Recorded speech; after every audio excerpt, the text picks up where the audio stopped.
You see, I got a phone call today, and the phone call went something like this. Jen, I got to tell you something.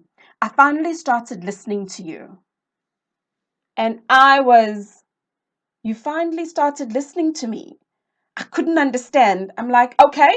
And then when you listened, what happened? Well, you know what happened? I sold the property to myself, Jen. I'm like, yes, this is not news. The how-to, that is. And I said, and then he said, I paid nothing. I paid nothing. And now I collect an income. And I'm like, it's still not news to me. And then he's like, but why? So I said, because that's what I've been telling you all this time.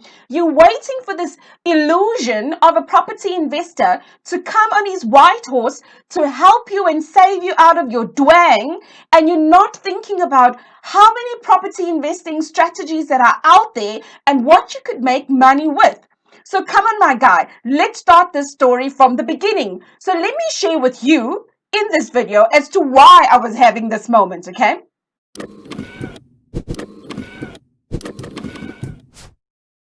You may be thinking, but Jen, it may not be obvious to everybody, right? So this is how it went down. A student, together with his partner, came through on a property education journey with me. And as we're going through, we're talking about the different strategies that they are, what is it that they want to achieve from property, and the best way to achieve it. And the long and short is, I shared, okay, if we are struggling to raise the funds to renovate the property, come on, guys, there are ways to do that. And here's one way. Sell a property to yourself. If you sell a property to yourself, you can raise the funds and do what you need to do. And if you like that thought, I want you to smash on the like button so that this particular video gets to be seen by many more people and you can understand how to sell a property to yourself, pay zero, and actually get an income from the property. So this is how I taught my students. Go and find a rundown property. Some people are like, oh, a rundown property, I'm already starting to bark. You know what, guys? Before you diss something you don't know, follow it through. Because just like YouTube, there were concepts I kind of understood until I had to dig deeper into YouTube to actually understand if I want to reach more people and really just teach and educate the way I want to, then I need to stick to the processes and the different strategies that YouTube has to offer. So this is what I shared with my students. Go and find this rundown property. Here are different strategies to do that. All right. And because the two of you are in this together, you want to do it by business and only one of you qualify to get a bond from the bank. This is what you can do. Find the property. Bing, there's the property. The person between the two of you that does not have affordability, that person is going to sign the offer to purchase. And when the real estate agent asks, how are you doing this? They say, I'm doing this as a cash transaction, right? And when you were done with this part of the process, what you, that is the now new owner of that house on paper, you and your business partner, can you now sell it to your business partner, include the renovation costs and then some to see how much money you can make from this property? But make sure when you do that, don't get too excited. Make sure that the rental income will cover the financing costs, which is the bond, and it will cover the expenses of that property, and you still cash flow. So don't get crazy on me, okay? And they said, okay. So the two of them signed an offer to purchase. So literally, there is the house. There is the first offer to purchase that the person that doesn't qualify at the bank did with the seller.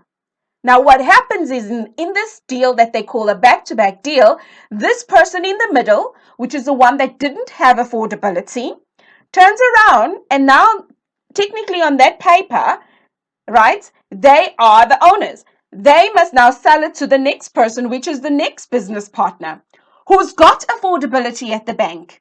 All right. And then they do this offer to purchase and all the documentation, the offer to purchase with the compliance documents, and this goes through successfully. And that is how they were able to sell the deals to themselves, or the deal to themselves, raise the renovation money. And when they raised the renovation costs, they were able to say, okay, cool.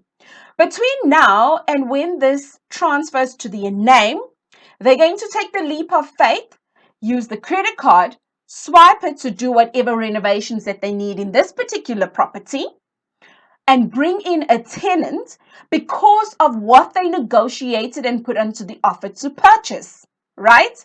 And when that happens, when the bank now pays all the money because they're business partners and they've done things the right way, the bank is going to then pay the money through and they can go and settle the debt that they had for the short term strategy.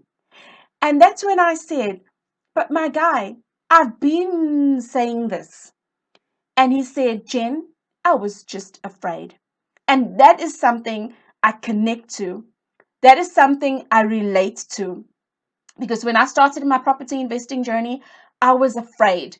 When people were talking about back-to-back deals and concepts that sounded illegal, it sounded as if they were laundering money or something strange like that, I was heck of a nervous. But when I learned that I could sell a property to myself, and if I'm in a partnership or in a business partnership and my business partner can buy it from me and we can raise the renovation costs in this way and still put in a tenant and raise a good property rental income from there.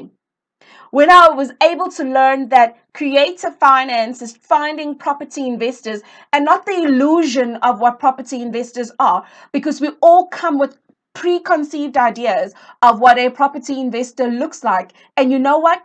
I don't blame you, because I had a vision in my mind as to what a property investor looked like until I got stuck into property investing and I started taking the layers off of things and I started understanding that property investment strategies can get you ahead without this valiant person riding to save the day on a white horse, because that was the picture I had of a property investor coming to save the day with their millions and millions of rands that they didn't know what to do with.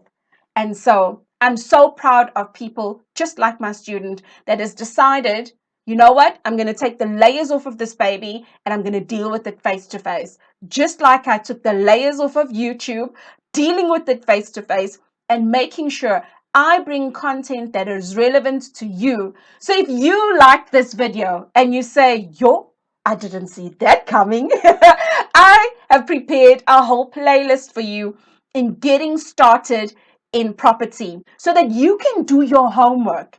And if that is not enough, down in the description below, I have got a link to free training, okay? Because before you take your leap of faith in any direction, you need to be able to follow education that is taking you down a path and not making promises to you that there's going to be somebody that's going to come on a horse and save the day.